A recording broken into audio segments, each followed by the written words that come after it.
Hello everyone and welcome to today's episode of the Osasu Show.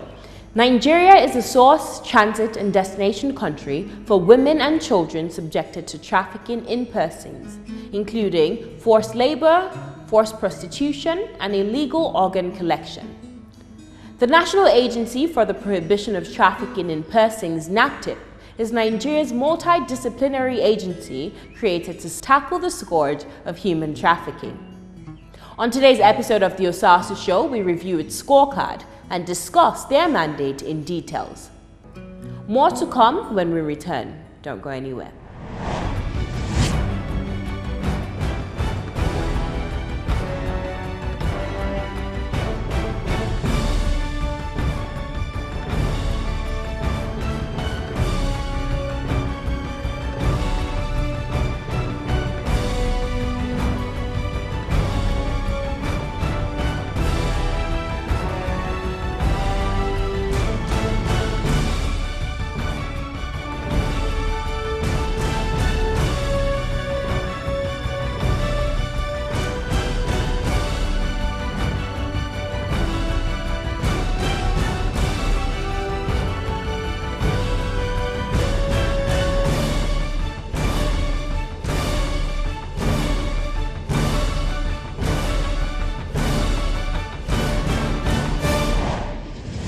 Welcome back to the Osasu Show. With me now is Barrister Julie Oka-Dunley. Thank you so much for joining us in today's program. Thank you for having me.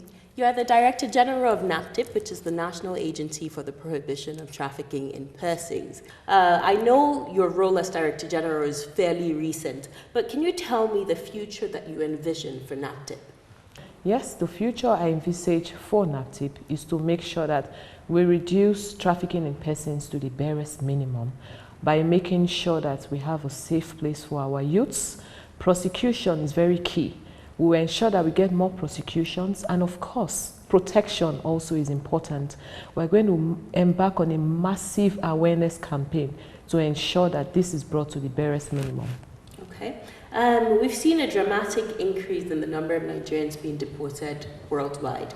Only recently, 258 Nigerians were deported from Libya, 43 from Germany, Belgium and Italy, 124 from the United Kingdom and 97 from South Africa, where we've seen an increase in the xenophobic attacks, specifically geared towards Nigerians.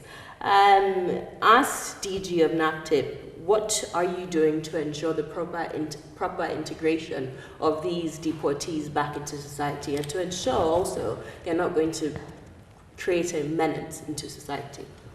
Yeah, as a matter of fact, about 258 were deported from Libya, and I personally went there to receive them. And my first experience with them was just to see how the operations, took place. They gave them food, water, processed them, profiled them, and all of that. But what we do as NAPTIP is that when we receive them, we only concern ourselves with the victims of trafficking, because it's not everyone who comes back that are victims of trafficking. We also have illegal immigrants who come and all of that. And then we take ours away. How do you typically distinguish?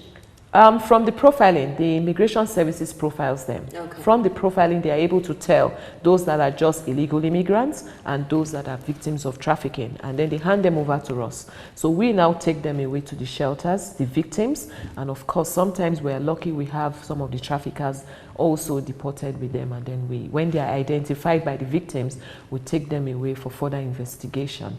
So that's how we deal with them. But in the area of rehabilitating them, we have our shelters, like I said, where the victims are kept, and then we train them, we give them some kind of vocational training, and we counsel them first of all, because it's very important to have them to gain back their sanity as a result of the stressful lifestyles they've lived and all of that, So we first of all counsel them, and then we teach them some vocational kind of training. Then we gradually reintegrate them back into the society and reconcile them back with their families.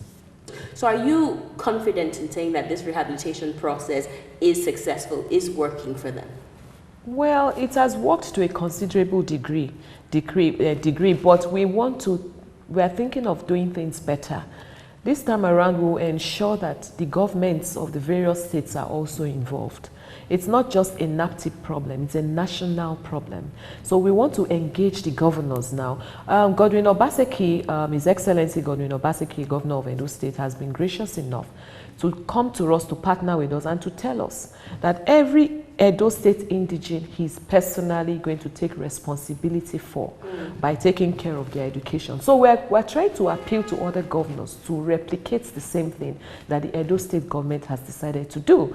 Because if that is done, then of course I think it will be easier to reintegrate them back into the society. And there's a apart from that short time frame of that rehabilitation program. Exactly. There's a continuity, and you know, there's like accessibility to the government, and it's easier that way for them to, you know, take care of them from there going forward. A lot of people claim trafficking and whether it's labor trafficking or sex trafficking or child trafficking, whatever situation it is due to the hardship in the land. How do you respond to people like that? Well, it's true that there's hardship in the land, but everybody is now hiding under the canopy of hardship in the land. Investigations have proven that most people go into it as a result of greed. Sometimes it's as a result of peer pressure, even pressure from their parents. Some parents actually know that their children are going to be trafficked, yes, and they get paid for it and push off these girls, you know. So there are so many factors. There are so many factors, that a combination of factors that lead to trafficking in persons. Some of them think it's greener out there, and now with the current situation in the country, the dollars have become so strong against the naira, so they're thinking in their heads, if I go to America and I work for 1 month, whatever that work is, and I convert my money, I'll be rich. You know, so many factors contribute to it. But I think, so how do you kind of school these people who have that mentality that, you know what, I'm going, and some people are deceived, might we add. You know, not everyone knows that they're going to Italy or wherever it is to do prostitution or whatever forced labor they're subjected to while they go there. So how do you sensitize the public and, you know, raise awareness that, you know, not everyone who tells you I can take you to America and, you know, promises you this is actually going to fulfill that sort of promise? How do you spread awareness of what your organization, your agency does? You're very correct. Most of these girls or victims, because guys are also involved, children are involved, do not know that they are going to be trafficked. Most of them are deceived, most of them are coerced, some of them are even abducted. It's that bad. So what we try to do now is to create a massive awareness campaign. Every Thursdays, like you can see, my team and I, we're dressed in our NAPTIP shirts. We have our hotline numbers written at the back of our shirts, and we sensitize the public. We go into the crowd, we go into offices, we go to organizations, we go to schools as well. As a matter of fact, the school curriculum for primary and secondary school will soon be concluded. We're just awaiting approvals from NEC, and it's going to be a compulsory subject in every school curriculum. And we're hoping that once we succeed in doing this in the primary and secondary school level, we'll now go on to the university level. Of course, we expect the university girls to be more mature, and most of them are IT savvy. They read these things online every day, and they know this is happening. But we're not going to take it for granted. We're not going to take it for granted. We're still going to go into the universities to appeal to them and to sensitize them, to create more awareness everywhere. In July, we're having a massive awareness campaign, which we are going to launch in July.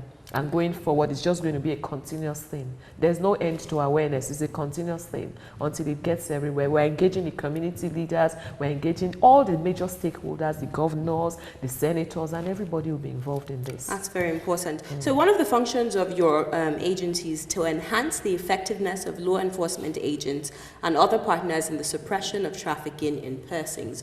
Unfortunately, all around the world, not just in Nigeria, we've realized that the police force actually sometimes enables and works with these criminals, these traffickers, to abduct or what is it called? Successfully traffic persons from Nigeria or across the world. So how do you intend to deal with the forces that be? For example, in this situation now, the police force, how do you intend to handle that sort of challenge? Since the inception of NAPTIP, we've been collaborating with security agencies, our sister agencies. We work together.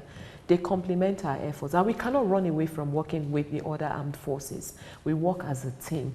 Whenever we get reports of this nature, we deal with it promptly. It cuts across all forces, and we deal with it promptly. We take care of it to ensure it doesn't happen again.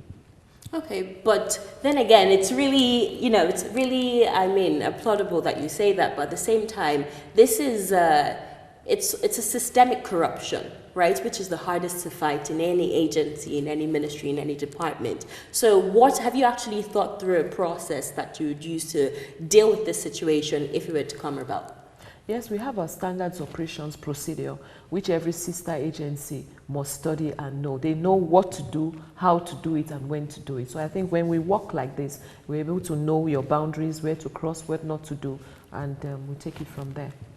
Another mandate of yours is to adopt measures that will enable you to identify, trace, freeze, confiscate, and or seize proceeds, properties, funds, or other assets derived from trafficking in persons or related offences. I'm sure you've been able to view the 2017 budget, right? The proposed 2017 budget. Based on the funds that were appropriated to NAPTIP, do you think that's enough to do all this? The truth is that even if they give us everything in the budget, it will not be enough for us to operate, because trafficking in persons is a very complicated kind of trade, and I mean it's so complicated. There are so many factors. There are so many things to do with money. So many things to do, right from the prevention stage, the prosecution stage, the protection of the victims, the partnering, and all. It's so much work to do. So we really need so much money. Yes, it's not good enough, and we are still appealing to the federal government to increase our budgetary allocation so that we can work better. Okay. I read recently in an article that you're looking at emulating the federal government's whistleblowing policy in NAPTIP. You've called yours a name and shame. So how do my viewers get involved in this name and shame policy NAPTIP is looking to implement? Yes, well, once we get the necessary approvals to adopt the whistleblowing policy, we'll make all of that known. And what I want to say is that everyone who's aware of any such information, please pass it on to us. You pass on the information to us, and of course the name and shame thing applies when the trafficker has been successfully convicted. Then of course the whole world must see him or her and know the name of him or her. We're not going to hide it, we're not going to make it, we're not going to keep it quiet. That's the name and shame one. But the whistleblowing policy, once we get the necessary approvals, we'll now tell you the modalities, and we'll tell you, what to expect when you whistleblow. But that is not to say Nigerians should not whistleblow now. Please, if you know anything or anyone who is involved in trafficking in persons or child labor or slavery, please let NAPTIP know, and we'll deal with it. Okay, and they can reach NAPTIP via their hotlines, emails, addresses, which we'll all have on the screen. Yes. Okay, let's take a short break now. When we return, we'll be back with some more information with the DG of NAPTIP. Don't go anywhere.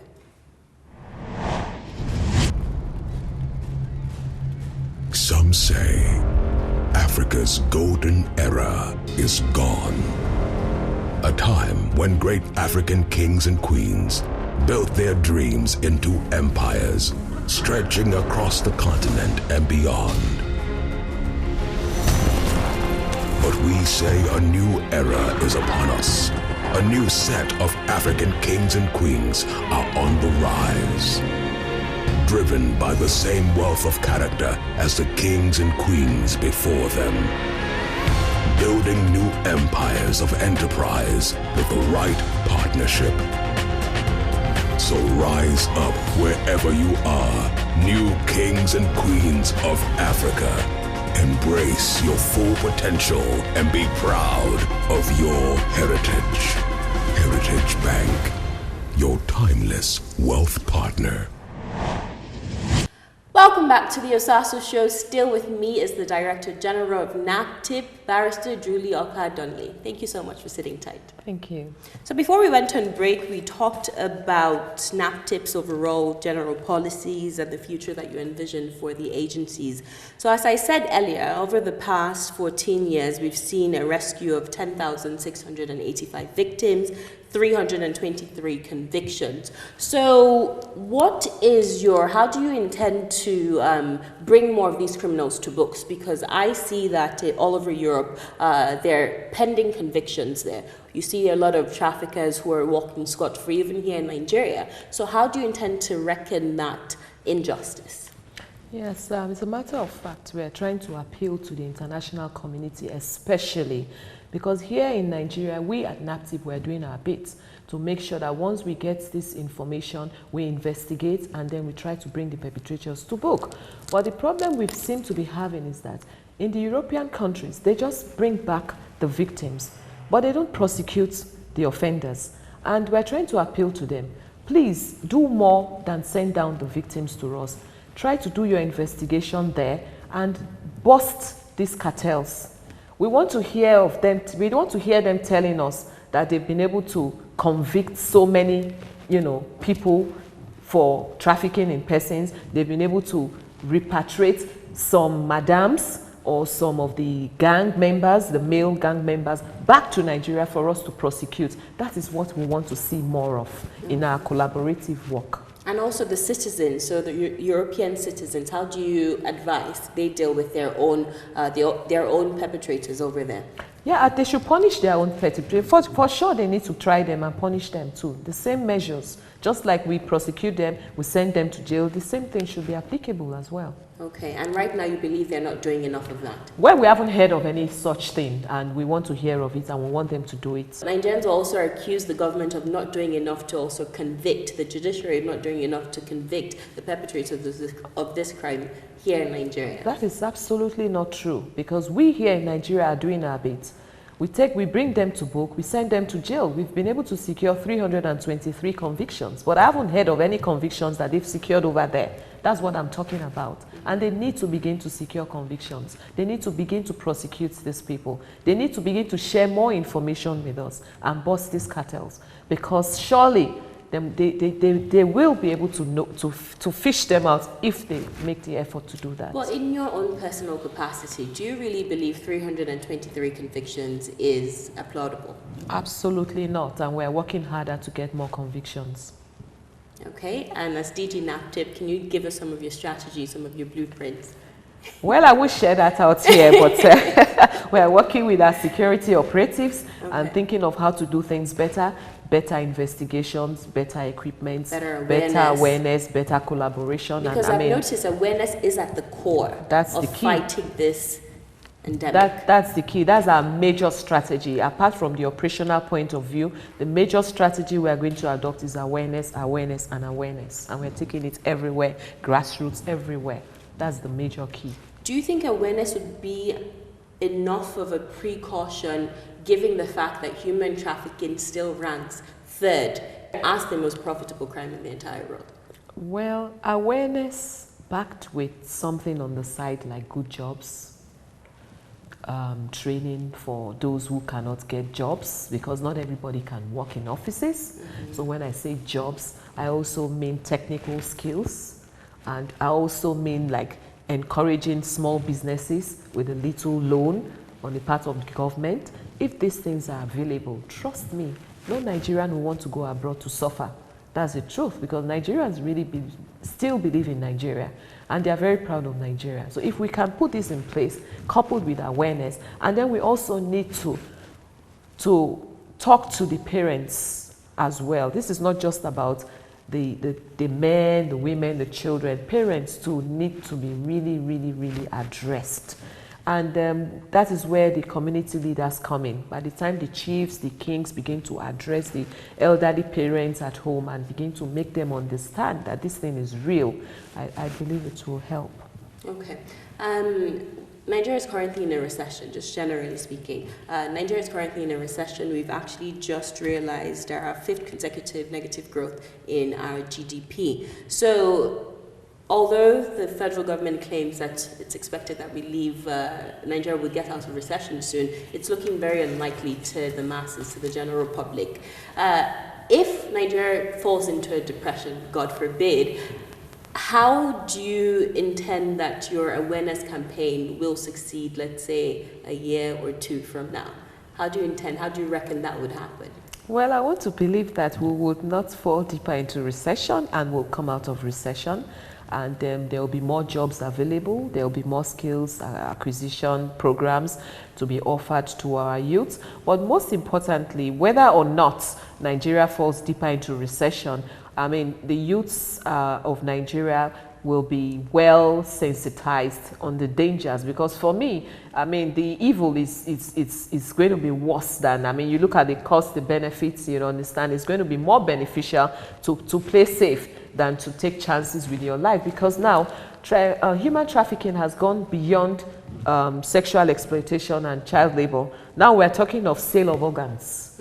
I mean, you never can know whether you're going to be sold for your organs. I mean, because it's not enough to think that, oh well, it's just prostitution. What the hell? You know, it's gone beyond that now. I mean, it's safer not to indulge in it, and you know, just hope for the best. I like the fact that you talked about the dangers. Can you talk to us more about these dangers of trafficking? I know the awareness campaign will fully be launched in July, but can you talk to us, like, give us a precursor of what that would entail? More of the dangers of trafficking to our viewers, especially the younger audience watching. Yes, obviously the dangers are, first of all, communicable diseases, HIV, AIDS, then organ sales, death. That is it. Most of them don't come back alive. So the dangers are communicable disease for those who are even lucky to come back alive, and death, of course. I mean, what can be worse than that? Do you have any final words to our viewers? Well, I want to assure the youths of this country that Nigeria will be better. Please believe in yourself. Do not allow yourselves to be exploited by these evil people. Believe in yourself, work hard, and to those traffickers, I want to assure you that NAPTIP will come after you. It's time for you to go get a better job, because we're coming after you. So please be warned. Barrister Julie Oka-Donnelly, thank you so much for joining us in today's program of the Osasu Show. We hope you will exceed when next we call on you. Thank you very much. I sure will. That's it for today's program. To find out more information about NAPTIP, you can look at all the details on the screen. It has the website, it has the hotline, it has the email address that you can call if you or anyone you know you believe is a victim or a potential victim of human trafficking. Also, for news on sustainable development and current affairs, you can visit our website, www.tostvnetwork.com. To read my personal opinion articles, you can visit my website, osasuigbenadian.com, and follow us on social media at TOSTV Network, at Osasu-Igbenadian, and at The Osasu Show on Instagram, Facebook, and Twitter. I'll see you same time, same place next week, and until then, take very good care of yourself. God bless you.